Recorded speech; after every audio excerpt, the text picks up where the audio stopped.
Aujourd'hui les amis, j'ai un putain de rayon de soleil dans la tête, mais on va surtout parler de Tintarun ou Tintarun, je ne sais absolument pas comment ça se dit. Et attention, première info très importante, c'est que c'est un manga français. Vive la France! Dédicace à monsieur Christophe Cointeau, hein, qui est à l'origine de ce projet. Et puisque c'est un manga français, Glénat a voulu la jouer originale, sens de lecture gauche à droite. Et j'ai tellement perdu cette habitude, au début, je te cache pas, ça m'a déboussolé. J'avais du mal à m'y retrouver au niveau des cases et de lire les bulles. Et c'est un souhait de vouloir montrer, à mon avis, enfin je pense que, voilà, on est français, on veut faire les choses à la française et arrêter de copier les japonais. Bon, vous allez voir dans le récit que c'est pas tout à fait vrai. Il y a énormément de similitudes avec d'autres shonen connus du genre. On va suivre Artie, vous voyez sur la première page, qui, je trouve, si ça veut bien faire le focus, est un personnage très stylé. C'est un jeune qui a un peu du mal à trouver sa place dans la société, il fait un stage dans une boulangerie mais ça se passe mal, voilà, il préfère foutre le bordel. La boulangerie française, on va tous vous rendre bête. Vous rendre bête, c'est la boulangerie française.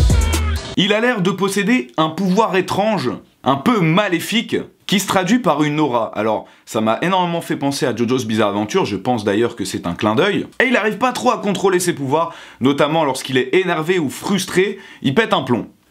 Est-ce que ça vous ne rappellerait pas un certain Naruto ?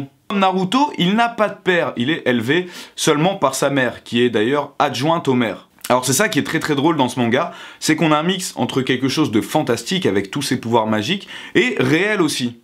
Et donc le père de Artie est parti il y a de ça quelques années, on ne sait pas où, on ne sait pas pourquoi. Et Artie veut devenir le meilleur tinter. Je ne parle pas de la célèbre application de rencontre, d'ailleurs, qui est complètement nulle, cela dit au passage. Tu sens le mec un peu frustré quand même. Les tinters sont en fait les personnes qui contrôlent la tinta. La tinta qui est donc le pouvoir de Artie qu'il n'arrive pas à maîtriser. Et Artie au sein de ce premier tome, eh bien, va péter un plomb et va partir dans un monde inconnu à la recherche de son père pour devenir le meilleur tinter.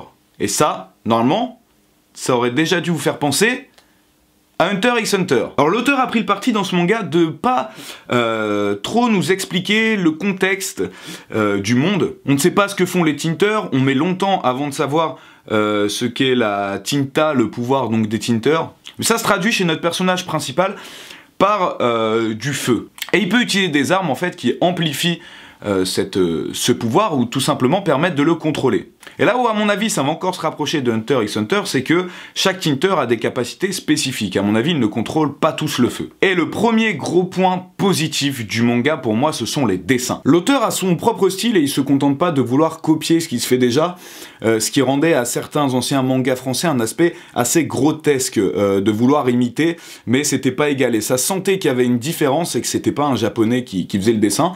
Là si on m'avait vendu le manga comme un manga japonais, enfin tu vois j'aurais complètement cru. L'auteur a surtout un univers propre à lui, même s'il s'est inspiré de pas mal de classiques du genre, c'est normal, il faut bien vendre son manga. Le petit mix entre le surnaturel dû aux pouvoirs spéciaux, d'ailleurs on ne sait toujours pas comment il fonctionne, hein, donc ça c'est assez intriguant, et aussi la réalité des choses, je vous ai parlé tout à l'heure avec notamment la boulangerie ou la mairie. Et quand je vous disais que l'auteur a un univers, ça passe aussi par les personnages, notamment il y a des persos, on ne sait pas pourquoi, qui sont des animaux, enfin un mix entre des animaux et des humains.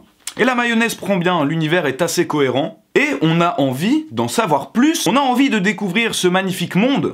Donc moi je mets un note de 3 sur 4 à ce premier tome de Tintarun. Si vous avez kiffé ce nouveau format de vidéo où je présente un seul tome, alors le but ce n'est pas vraiment de donner une critique de ouf, mais de vous faire découvrir de nouveaux mangas et donner un petit peu mon avis à chaud. Sur ce je vous laisse, et je vous dis à très bientôt pour une prochaine vidéo.